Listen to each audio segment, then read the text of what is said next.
Different type की APIs का use कर कर नेक्स्ट.जेएस के अंदर अपने डेटा को इंपोर्ट कर सकते हैं। आज की इस वीडियो के अंदर हम सीखने वाले हैं कि आप किस तरीके से क्रिप्टो करेंसी का डेटा एक सिंपल एपीआई के थ्रू फेच कर सकते हैं।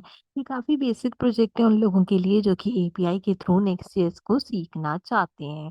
मैंने एक सिंपल सा इंटरफेस क्रिएट आउट किया है क्योंकि आज के हमारे टॉपिक का मकसद है आपको एपीआई फैचिंग सिखाना, ना कि आपका यूआई यूएक्स डिज़ाइन क्रिएट करना। तो सिंपल सा एक मैंने डिज़ाइन क्रिएट किया है जिसमें कुछ टेक्स्ट है, एक अदद बटन है, एक अदद फीचर सेक्शन है और लास्ट में एक अदद हमारे पास फूटर है। अब यहाँ पर होगा क्या कि मैं क्रिप्टो करेंसी के जो कॉइन्स होते हैं उनका डेटा फेच करवाऊँगी यहाँ पर अपने एपीआईज़ के थ्रू। वो एपीआई मैंने कनेक्ट की है इस बटन पे। जैसे ही मैं इस बटन पे क्लिक करती हूँ, यू कैन ईज़िली सी कि डाउनवर्ड्स में मेरे पास डेटा यहाँ फैच होना शुरू हो जाता है। मैं आपको रॉ डेटा भी दिखाऊँगी, साथ में मैं आपको ये भी बताऊँगी कि हमने इसे किस तरीके से यहाँ पर कंपाइल किया है। इस प्रोजेक्ट को बनाने का बेसिक मकसद ये है कि आपको एपीआई फैचिंग सिखाई जाए, ना कि यहाँ पर लेआउट वगैरह आपको सिखाया जाए। तो ये सारे कॉइन्स का डेटा जो आ रहा है वो एक एपीआई के थ्रू जो है हमारे पास आ रहा है। सबसे पहले हम यहाँ पर रॉ एपीआई को चेक करते हैं। तो रॉ एपीआई कुछ इस तरीके से, जो एपीआई मैं यूज़ करूँगी यहाँ पर, उसमें कॉइन्स का डेटा कुछ इस तरीके से हमारे पास मौजूद है। अब ये काफ़ी सारा डेटा है। मैंने कुछ-कुछ डेटा को यहाँ पे टारगेट किया अपने प्रोजेक्ट के अंदर एंड बाकी डेटा को मैंने इसी तरीके से रहने दिया है। लेकिन असल बात ये है कि अगर किसी प्रोग्राम में इतना सारा डेटा लिखना हो तो क्या आप एक-एक कर ये सारा डेटा लिखेंगे? इसको लिखने में भी काफ़ी ज़्यादा प्रॉब्लम पेश आएगी और साथ ही साथ क्या होगा कि इसको यहाँ पर यूटिलाइज़ करना भी मुश्किल होगा। तो हम फेच का यूज़ करते हैं। फेच का यूज़ करते हुए हम एपीआई के थ्रू इस सारे डेटा को कॉल कर लेते हैं। मैं यहाँ पे प्रोग्राम के अंदर एक अदद फ्री एपीआई यूज़ कर रही हूँ। आप चाहें तो आप पेड एपीआई का यूज़ भी कर सकते हैं। मैं एपीआई लेयर के थ्रू यहाँ पर यूटिलाइज़ करने जा रही हूँ अपने करंट डेटा को। बेसिकली क्या करेगा, जो हमारे एक्सचेंज रेट्स और करेंसी कन्वर्टर हमारे बिज़नेस में यहाँ पे कॉइन्स के लिए रियल टाइम अवेलेबल होते हैं, उसको प्रोवाइड करेगा। तो कुछ इस तरीके से हमने यहाँ पर इसको यूटिलाइज़ करना है। अच्छा, अब इस वाली हमारी जो एपीआई है इसमें क्या है, आपको डिफरेंट टाइप की यहाँ पे ऑप्शंस मिलते हैं। आप जावास्क्रिप्ट, पाइथन, पीएचपी, गो, जावा, रूबी, सी शार्प वगैरह जैसी जो आपके पास लैंग्वेजेस हैं उनका भी यूज़ कर सकते हैं। बट मुझे सिंपल जावास्क्रिप्ट में यूज़ करना है क्योंकि हम नेक्स्ट.जेएस में काम कर रहे हैं, तो हम इसको पुट करेंगे। अब जब हम जावास्क्रिप्ट में जाते हैं तो बेसिकली ये एपीआई की हमने कहाँ देनी होगी, हमने हेडर सेक्शन में प्रोवाइड करनी होगी। मेथड हम गेट का यहाँ पे यूज़ करेंगे और हेडर सेक्शन के अंदर इसको कंप्लीटली कंपाइल करेंगे। मैं जैसे ही रन कोड के बटन पे क्लिक करूँगी, ये सारा डेटा जो है वो यहाँ पे फैच होकर डिस्प्ले होने लग जाएगा। तो चलिए विदाउट वेस्टिंग अ टाइम हम यहाँ पर क्या करते हैं, अपने प्रोजेक्ट पे चलते हैं, अपने प्रोजेक्ट को यहाँ पर कंसीडर करते हैं। सबसे पहले हम अपने विजुअल स्टूडियो कोड में आते हैं। विजुअल स्टूडियो कोड में आने के बाद मैं सबसे पहला काम क्या करूँगी, अपना टर्मिनल ओपन करूँगी। अपना टर्मिनल ओपन करके मुझे यहाँ पे एक्सोस की एक कमांड को इंस्टॉल करना है। तो आप उसके लिए सिंपल npm इंस्टॉल एक्सोस लिखें। क्यों? क्योंकि इसके थ्रू मैं अपना डेटा फेच करूँगी। फेच करने के बाद मैं यहाँ पे एनपीएम फंड्स करूँगी ताकि जो है वो मेरे पास यहाँ पर चीज़ें कंपाइल्ड हो जाएँगी। एनपीएम फंड होता है तो आपने सिंपल एनपीएम फंड लिखना है ताकि जितने भी यहाँ पर इसकी हमारे पास टाइप्स वगैरह हैं वो इंस्टॉल्ड हो जाएँ। इसके बाद आप अपना टर्मिनल क्लोज़ कर दीजिए। देन आप अपने डैशबोर्ड पे आ जाएँ। डैशबोर्ड पे आने के बाद आप इस पूरे डेटा को यहाँ पे फेच कर सकें।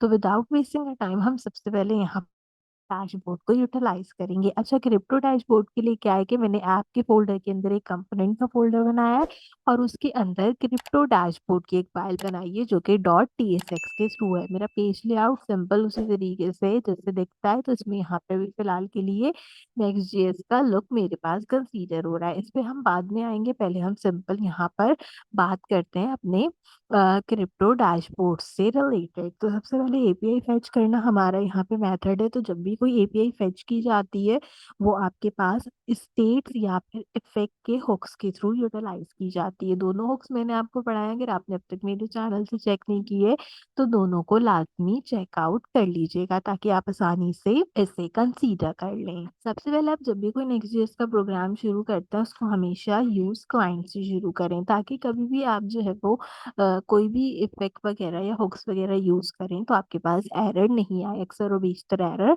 इससे भी आते हैं। इसके बाद हम सबसे पहला काम क्या करेंगे, हम यहाँ पे इम्पोर्ट कराएँगे अपने यूज़ इफ़ेक्ट के हुक को। यूज़ इफ़ेक्ट के हुक को इम्पोर्ट कराने के साथ-साथ हम दूसरा एक हुक कौन-सा यूज़ करेंगे, वो कहलाएगा यूज़ स्टेट का हुक। दोनों के दोनों हुक मेरे रिएक्ट से इम्पोर्ट होंगे, फिलहाल के लिए ये नॉन क्लियर हैं। क्यों? क्योंकि मैंने इनको इम्पोर्ट किया, इनकी वैल्यू प्रोवाइड नहीं की। इसी तरीके से मैं यहाँ पे एक्सॉस्ट को भी इम्पोर्ट करा लूँगी और वो भी हमारे पास यहाँ पर इसी तरीके से रहेगा ताकि जो है वो हम इसकी वैल्यू जब प्रोवाइड करें तो ये अपनी कंसिडरेशन के अंदर आ जाए। यानी कि मैं यूज़ इफेक्ट और स्टेट की वैल्यू दूँगी और एपीआई फेच करूँगी, तो तीनों चीज़ें क्लियर्ड आउट हो जाएँगी। अब हमने क्या करना होगा, सबसे पहले हमने यहाँ पे अपना एक कांस्टेंट क्रिएट करना है, इसको एक नाम देना है, तो मैं यहाँ पर इसको क्रिप्टो डैशबोर्ड का नाम दे देती हूँ। आप कोई भी नाम दे सकते हैं। इसमें जो है वो कोई इम्पोर्टेंट नहीं है कि जो नाम मैंने दिया है आपने भी वही नाम प्रोवाइड करना है। मैं यहाँ पे विजुअल स्टूडियो कोड को थोड़ा-सा एनहांस कर लेती हूँ ताकि आपको आसानी से कोड यहाँ पे नज़र आ जाए, क्योंकि अभी हम कोई अपना काम तो कर नहीं रहे हैं एचटीएमएल सेक्शंस पे, तो इसलिए इसकी ज़्यादा ज़रूरत नहीं है। ठीक है? तो हमने यहाँ पे एक सिंपल सा डैशबोर्ड क्रिएट आउट करा है एज़ अ कांस्टेंट और इसमें एक सिंपल एरो फंक्शन को मैं क्रिएट करती हूँ। एरो फंक्शन के अंदर बेसिकली मैं क्या चीज़ बताऊँगी, मैं यहाँ पर अपने इफेक्ट्स बताऊँगी। तो यूज़ स्टेट और यूज़ इफेक्ट के हुक में अगर हम देखें तो पहले स्टेट का हुक यूज़ होता है और फिर हम इफेक्ट जो भी कोई आता है उसको प्रोवाइड करते हैं। तो इफेक्ट में हम क्या प्रोवाइड करेंगे, हम एपीआईज़ को प्रोवाइड करेंगे और डेटा उससे फेच करेंगे। तो अब सबसे पहले क्या काम करेंगे कि जो भी हमारे कॉइन्स होंगे हम उसकी लिस्ट यहाँ पर क्रिएट आउट करने जा रहे हैं। तो उसके लिए मैं सबसे पहले कांस्टेंट बनाऊँगी, उसको एक एरो फंक्शन में लेके जाऊँगी और इसको एक नाम प्रोवाइड कर देती हूँ कॉइन्स का। मैंने कॉइन्स का नाम क्यों रखा है, ताकि ये हमारे पास हमें पता हो कि हमने कौन-सा डेटा लेना है। तो मैं कॉइन्स का डेटा ले रही हूँ और इसी डेटा को क्या करूँगी, यहाँ पे सेट भी करवा दूँगी। सेट करवाने के लिए हम क्या करते हैं, सेट करवाने के लिए हम यूज़र स्टेट के हुक का यूज़ करते हैं। अच्छा, यूज़र स्टेट का हुक बेसिकली आपके पास यहाँ पे क्या करता है, आपके कॉइन्स से रिलेटेड डिटेल बताता है। अब जब इतने सारे कॉइन्स हैं तो कॉइन कोई भी हो सकता है। क्यों? क्योंकि हमें सारे कॉइन्स की वैल्यू चाहिए। तो यूज़र स्टेट में मैं कौन-सी वैल्यू दे दूँगी, मैं यहाँ पर एनी की वैल्यू प्रोवाइड कर दूँगी। एनी की वैल्यू प्रोवाइड आउट करने से क्या होगा, इसको आप स्क्वायर ब्रैकेट्स के साथ प्रोवाइड करते हैं। एनी की वैल्यू प्रोवाइड आउट करने से ये होगा कि हमारे पास जितने भी कॉइन्स होंगे उसका डेटा हमारे पास फेच होने लग जाएगा। देन हम एम्प्टी स्क्वायर ब्रैकेट्स का यूज़ करेंगे एंड एम्प्टी स्क्वायर ब्रैकेट्स को यूज़ करते हुए हम यहाँ पर अपने कॉइन्स के डेटा को लोड कराएँगे। अभी जो मैंने कॉइन्स सेट किए हैं इनको मुझे यहाँ पे क्या करना होगा, एपीआई के थ्रू लोड भी कराना होगा।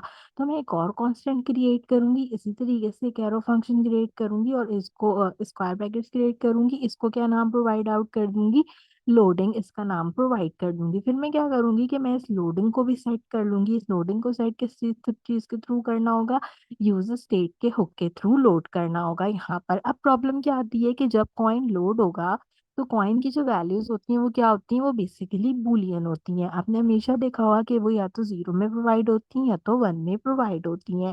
तो हमने एनी की जगह उसकी वैल्यू क्या सेट कर दी, बूलियन सेट कर दी। अब जब मैंने बूलियन वैल्यू सेट की है, मुझे इसको बताना होगा कि बूलियन वैल्यू या तो ट्रू होती है तो फॉल्स होती है।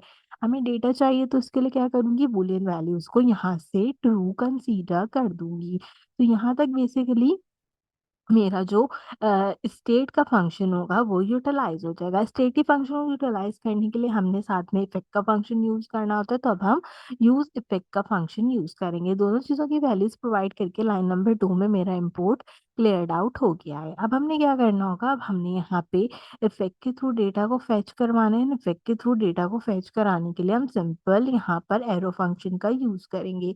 मैं एक और कांस्टेंट क्रिएट करती हूँ और इसको यहाँ पे फेच कॉइन रेट का नाम देती हूँ। आप कोई भी नाम दे सकते हैं आपके अकॉर्डिंगली।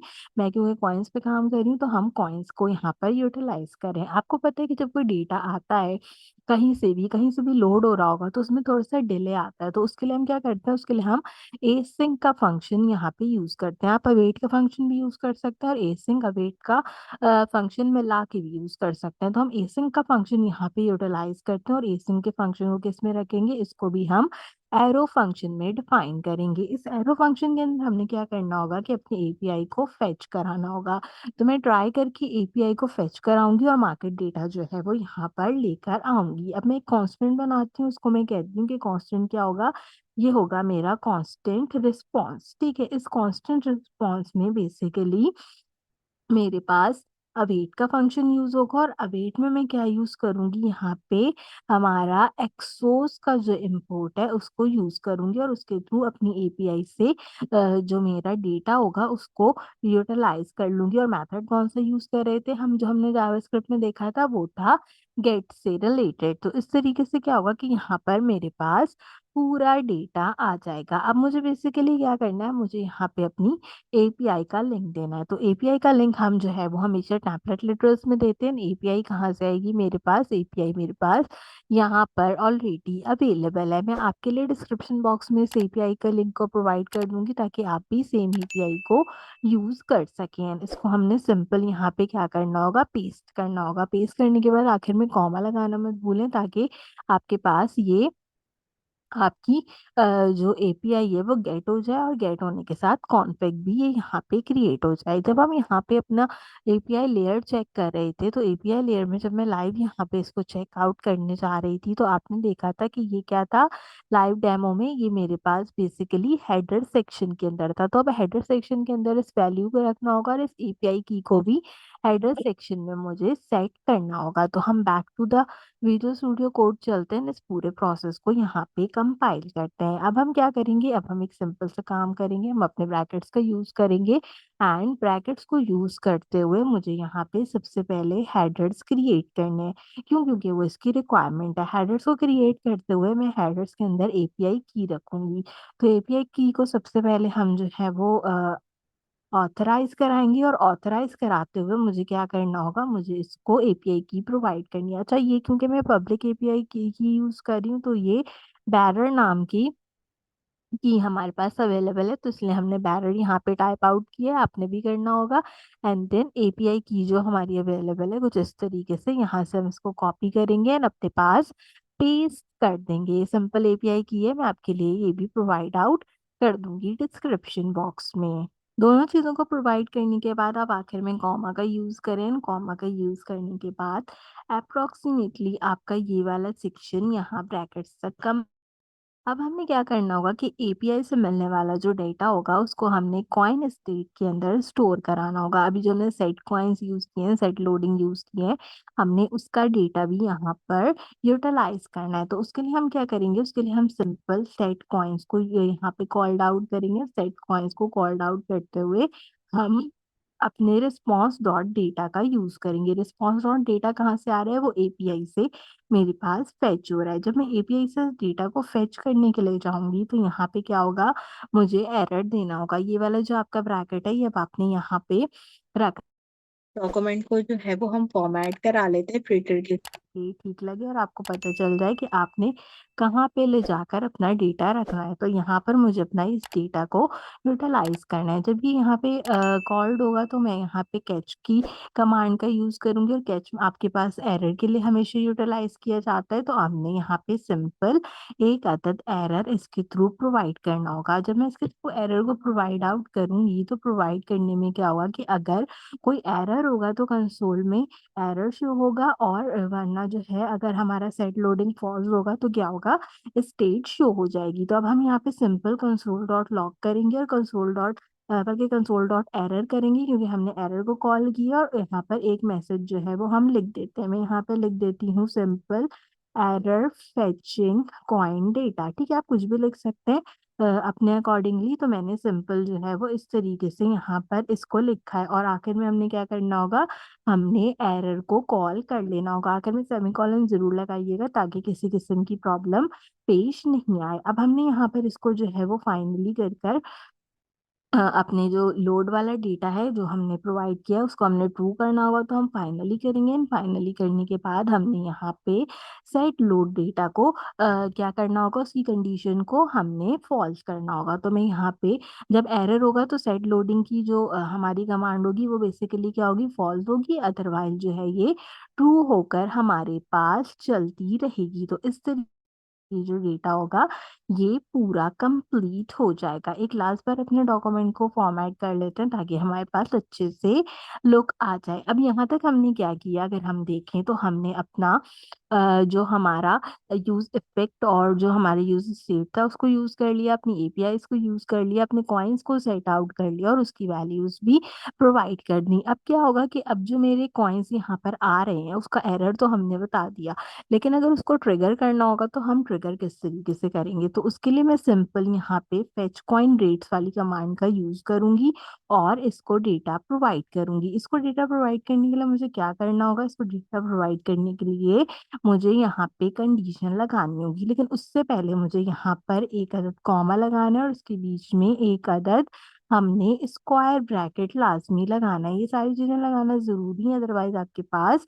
प्रॉब्लम क्रिएट होगी। अगर हमारा डेटा लोड हो रहा है तो लोडिंग मैसेज लगना चाहिए, अदरवाइज कंडीशन जो है वो क्या होनी चाहिए, हमारे पास बेयर कंडीशन होनी चाहिए। तो उसके लिए हम कहते हैं कि अगर यानी कि इफ लोडिंग यानी कि जो मेरा लोडिंग है वो बेसिकली क्या हो जाए, वो बेसिकली यहाँ पे रिटर्न हो जाए, क्योंकि हम फंक्शन यूज करें तो रिटर्न का फंक्शन यूज करेंगे। तो उस केस में क्या करना है, हमने एक कंटेनर बनाना है। इस कंटेनर के अंदर हमने क्लास नेम प्रोवाइड करना है, जिसमें मैं कहती हूँ कि टेक्स्ट मेरा आप सारा सेंटर रखोगे, टेक्स्ट का साइज जो है वो आप मेरे पास एक्सेल रखोगे, टेक्स्ट का कलर मैंने रेड रखा है। ये सारी चीजें जो है मैं आपको अभी दिखाती हूँ कि किस तरीके से वर्क करती हैं। और साथ में हमने क्या करना होगा, हमने इसके अंदर लिखना होगा लोडिंग डेटा। ठीक है, लोडिंग डेटा जो है वो हमारे पास कहाँ से आ रहा है, वो हमारे पास यहाँ पर लिखा हुआ आ रहा है कंपाइलेशन में। मैं यहाँ आती हूँ, यहाँ पे देखना भी आपको कोई भी चीज़ नहीं दिख रही। ठीक है, जब मैं रिफ्रेश करती हूँ तो कुछ भी नहीं दिखता, लेकिन जैसे ही मैं यहाँ पे बटन पे क्लिक करूंगी, ये देखें नीचे की तरफ लोडिंग डेटा लिखा आया। एंड देन हमारे पास क्या हुआ, मैं इसका लुक और थोड़ा छोटा करूँ एंड देन बटन पे क्लिक करूँ तो ये loading data with in a second के लिए लिखा हुआ आता है और उसके बाद यहाँ पे मेरा ये डेटा सारा लोड हो जाता है। तो ये जो प्रोसेस है वो हमने यहाँ पे कंपाइल किया है फॉर अ सेकेंड। तो यहाँ पे लोड डेटा हमारे पास लिखा हुआ आ जाएगा।